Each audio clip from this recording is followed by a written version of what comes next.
তাৰিখে প্ৰথম এক্সাম হ'ব 10টাৰ পৰা 12টালৈকে আৰু সেকেন্ড এক্সাম হ'ব 2টাৰ পৰা 4টালৈকে সো 21 তাৰিখটো হ'ব প্ৰথম দিনা নেক্সট আমাৰ এক্সামটো হ'ব 28 তাৰিখ 10টাৰ পৰা 12টালৈকে 2টাৰ পৰা 4টালৈকে আৰু একেবাৰে 11 তাৰিখে আমাৰ এটা এক্সাম হ'ব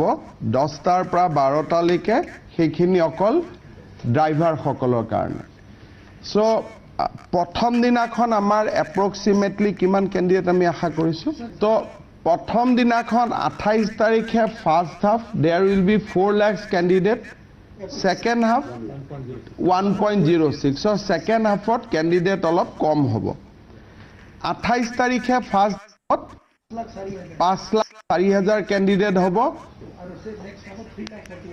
নেক্সট হাফত 3 লাখ সো 28 তাৰিখ আৰু 21 তাৰিখ দুইটাৰে ফাৰ্স্ট হাফত বহুত বেছি ক্যান্ডিডেট আছে সেকেন্ড হাফত অকনমান কম্পাৰেটিভলি ক্যান্ডিডেট কম আছে তথাপিতো 28 তাৰিখে there will be more than 3 lakhs candidate আৰু আপোনালোকে জানে যে এই গ্ৰেড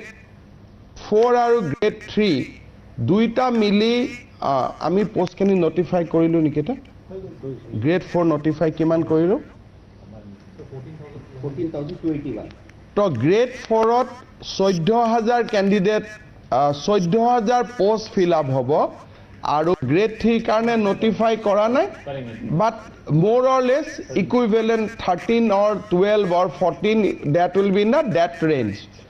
গটিকে 30,000 গ্ৰেড 3 আৰু গ্ৰেড 4ত আমাৰ এপইন্টমেন্ট হ'ব আমি আগতে টেটত ইমান লাৰ্জ ৰিক্ৰুটমেন্ট কৰিছো অসম পুলিচতো আমি ৰিক্ৰুটমেন্ট কৰিছো বাট 30,000 পোষ্ট একেলগে আমাৰ ৰিক্ৰুটমেন্ট কেতিয়াও হোৱা নাই so these will be the biggest recruitment in grade 3 and grade 4 posts ইয়াত যদি আমি খুব ভাল কৰি এপইন্টমেন্ট খিনি কৰিব পাৰো এটা ভাল জেনাৰেশন এটাক যদি গভৰ্ণমেণ্টলৈকে লৈ আহিব পাৰো তেতিয়া হলে আমাৰ গভৰ্ণমেণ্টৰ গুটেই ফাংশনিংটোত আমি সকলোৱে লাভৱান হ'ব পাৰিম এতিয়া আপোনালোকৰ বহুত ক্ষেত্ৰত কমপ্লেইন স্যাৰ অমুকক মাতিছো ডিক্টেশন লব নোৱাৰে ড্ৰাফট এখন কৰিব নোৱাৰে so these are the regular complaint we used to hear from senior officers যে স্যাৰ কি কৰিব স্যাৰ ময়ে কৰি থাকিব লাগে কোনেও মোক হেল্প কৰিব নখুজে নোৱাৰে ময়ে ড্ৰাফট কৰিব লাগে ময়ে ডিক্টেশন দিব লাগে so all these things আমি যিমান বিলাক কথা ইমান দিনে শুনি আছিলো সেই গুটেই কথাবিলাক নোহোৱা হৈ যাব because this 30,000 is 10% of our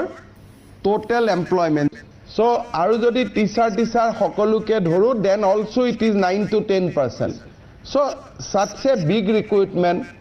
aru government or uporot amar unemployed lora khinir asta tu thakibo lage je yes we have conducted the exam to the satisfaction of everyone so সকলো ডিসিএ পার্সোনাল ইন্টারেস্ট লব next up to 11th লৈকে আমি এই গুটেই প্ৰক্ৰিয়াটো সফল কৰিব লাগিব আৰু